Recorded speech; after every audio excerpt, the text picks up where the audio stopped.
Tôi hứa cô ta nó có hai tiền. Bây giờ nhớ hậu có lưu xí tôi chỉ muốn cô lại nó. Thế bây giờ hai tiền cô chỉ dễ tự nhiên chỉ cho cô. Họ cháy tiền cô tôi chỉ ta luôn. Cô trở lại đa cùng một học nữa. Học mong một học đi. Cô như chỉ luôn bây giờ nào. Bây giờ chỉ luôn họ chỉ khía cho cô. Ê yo che cô ấy này nhớ cho linh ngô. Cô là nhớ cho lúc cô mà liều. Cô yi bao tiền, cô yi thứ như chỉ đâu cô.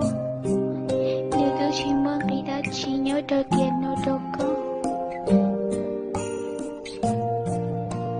Chỉ xa lưu khía cho cô chỉ tôi xía cho cô. Cô yi bao tiền, cô do một thêm. Sẽ hai tiền mấy nữa. Cô mua lại gì, cô ý xíu. Muốn thiệt tôi nhiều có lưu tiếc con cho đồng. Cô yi bao tiền, cô cho thác cô nhớ cho tiền nó. Cô trên kia cô yi chỉ lưu. Từ lâu, cô yi hai tiền, cô tự chỉ biết con. Cô yi hai tiền, cô tự chỉ biết con. Để có thể chỉ xa luôn. Chỉ cô chỉ tôi xía cho cô. Dù việc có yêu ở tao linh ở cho cô là cô chỉ tôi xía.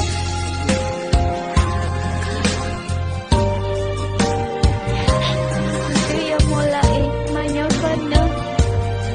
Và có câu mà muốn thiệt lớn nên con luôn. Con thiệt mới thật tư. Con muốn thiệt tao đến hệ ở con lưu thiệt con nhẹ nói chuyện. Con chỉ khâu ở tao để tôi xía dạ để khâu ở cho cô. Con muốn chúng ta lên lịch chứ. Chú con lấy xe còn đi. Luôn rồi nè. Nên nó cũng như đến hiệu có chị ta luôn. Chả mấy nữa chứ em. Nó có chị ta luôn con. Thì có chị ta luôn cô. Chỉ là cô không muốn hệ gì. Cô yêu quý xe cho con. Tại khi cô yêu chị nhớ lấy thứ nào. Chả hãy biết cô yêu có bố nó lặng. Yêu chị nhớ lấy thứ.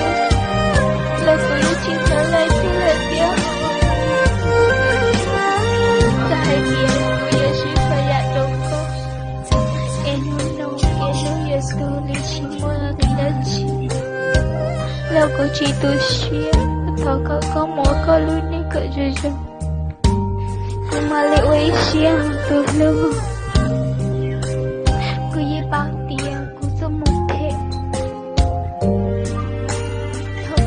Có lên khơi rồi nó nhưng mấy nếu tương có nào hay tiền cô lại nói chuyện tôi có không vô lối chơi của thiên thì hay tiền của chị tôi còn mãi nó có mong nhà thật hơi tốt để trả nhiều chỉ muốn người chị là ta chị cô yêu ở chẳng vô cô muốn tốt nữa cô yêu chị vô cô là cô yêu ở chẳng vô cô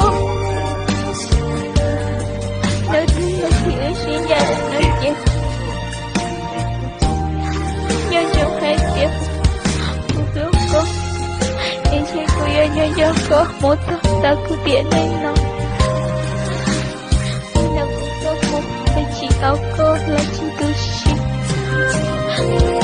tôi lưu lịch tiện chị yêu chị mua lòng yêu chị tao xin chị xin lòng hỏi có yêu tôi này ở cô đôi cha ta xin chị yêu chị tao xin chị là chị mà mua con nữa muốn chết tôi muốn có lý để cô nhìn nói ít có thiết xa luôn rồi nếu có thể chỉ cho yêu lấy cô cho cô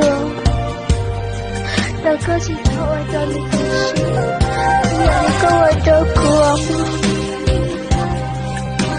như hai tiếng mấy đứa xin có nói hai tiếng tôi nghĩ giờ ta đó là có tao lưu ý cho nếu mua nếu luôn nhớ chỉ nhớ lấy chỉ nhớ lấy 那吉他歌路，也歌说他那调，